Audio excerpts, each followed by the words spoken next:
It took satellite surveillance to tell the Colombian government that the dense Amazon rainforest was playing host to the world's biggest cocaine factory.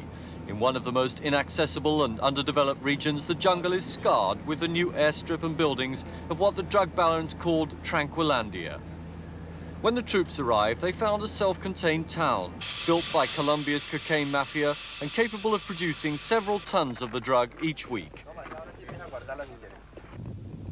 Construction equipment, specially flown in, had cleared the ground for dozens of buildings and an airstrip big enough to land a medium-sized cargo plane.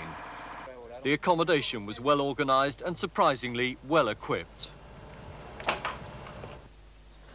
The authorities were taking no chances with the drug town they'd found, their biggest coup yet in the battle to control the cocaine trade. Drugs, homes and vehicles were put to the torch to make sure they could never again be part of cocaine production.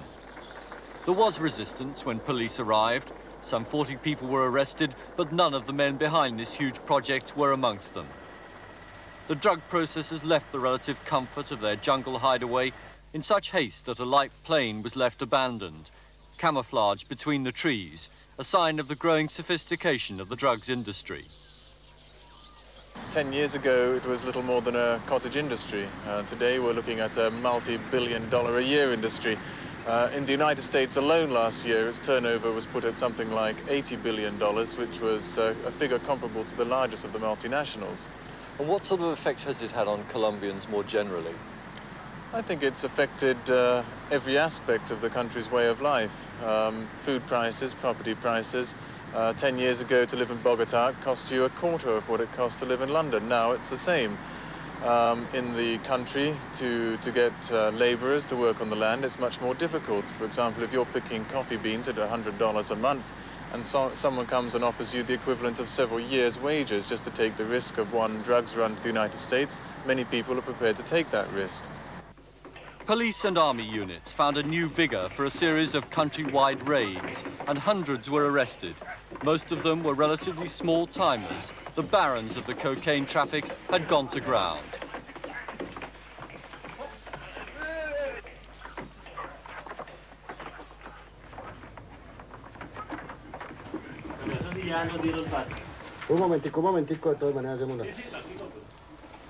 Politically, one of the most worrying aspects of the jungle drug factories was the government's claim it had discovered uniforms and equipment belonging to one of the left-wing guerrilla groups that oppose it.